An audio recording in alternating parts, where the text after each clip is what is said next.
Well, welcome back into the Mid-Norfolk cottage garden here on this rather beautiful spring morning, and these little beauties have been coming on nicely now for around a couple of weeks, but we've been waiting for a decent bit of weather without some wind to be able to film them, because we've had some pretty rough weather with a pretty bad storm in the middle of March, which has held everything back a little bit this spring.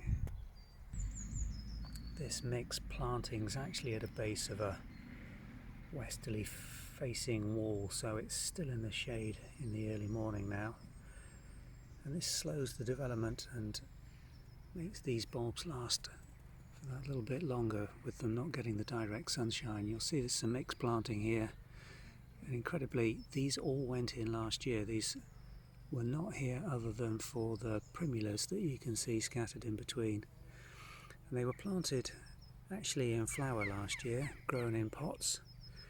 These are either tete-a-tete or February gold. Not entirely sure which subvariety these are, but each block was planted as a little pot as they were sold in trays of 15, and there were absolutely none here last year, but they survived well and should multiply up to form really good clumps over the next coming years. And crocus just to the side of them have struggled with the bad weather. We really do need a good run of warm, sheltered weather without heavy rain or too much wind for these to really put on a show.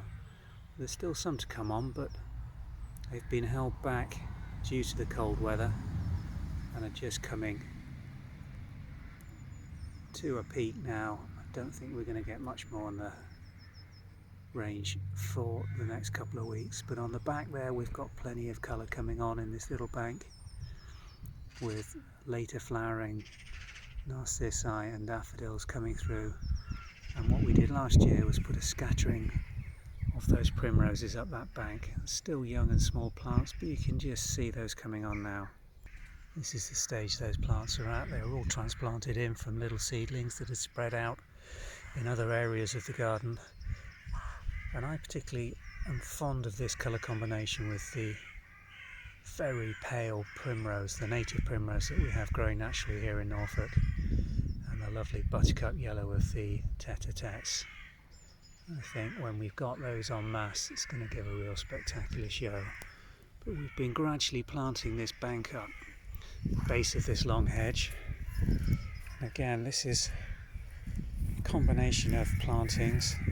This year we've been concentrating on increasing the snowdrops, and all these have been split from areas around the garden, and we're trying to bring them down. Originally there was just a planting along the top of this bank, which has gradually been overgrown by the hedge, but over the last 3 or 4 years we've been putting tete-a-tetes along with snowdrops, primrose, and a few crocus have just seeded themselves in. These actually haven't been planted in it, but you just see the purple blue crocus, and some again at the top of this bank, all seedlings which have just naturalised into this bank or come in on soil with other bulbs when they've been moved around. There are some later flowering narcissi in here as well.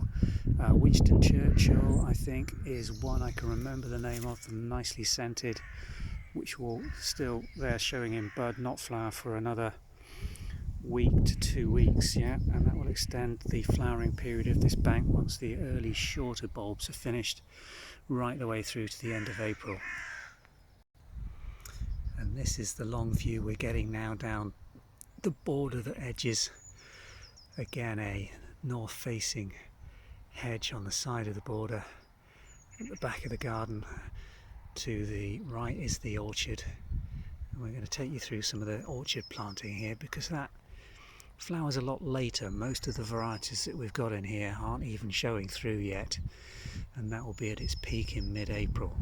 But for now what we've got is this lovely long run, and again every single one of these little daffodil clumps was planted in less than 12 months ago in full flower, and just look what you can do in such a short period of time.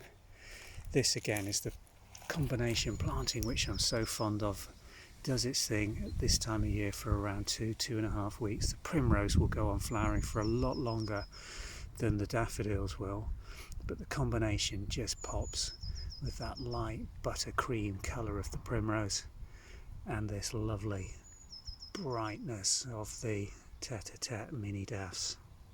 Absolutely gorgeous, and en masse again. Let's walk you down there and just show you this long border with all those pots that we put out last year. Here we are in the back there, we've got the giant snowflakes coming through, which were moved from one of the fields where they'd been naturalised for many years, but were getting in the way of when they were cropping the grass, and the sheep were not actually eating them or destroying them, but walking through them, and we weren't really getting to appreciate, so they were moved down last year. And then all these little pots of tete-a-tetes went in, and just look at the display you can get almost immediately. These all went in over the course of a week to 10 days. Again, in the back there we've got a low flowering but large flowered hellebore, which picks up the colour in the primrose. Haven't got as much primrose in this little area as I'd like, but this is where we got the idea to extend it all along that bank. You can see the really well established clumps there, and these are so easy to propagate from big clumps like that, and it can be done at this time of year. It's quite a good time to do while it's still relatively cool and the soil is moist. Those clumps will show you just how to propagate those in another video. But this display goes right the way around this corner and onto the end where the border gives way into the grass bank again. A lovely spring display. Very pleased with the progress we've made on this. Absolutely lovely, especially when you're looking down the long view of this border. It's gorgeous.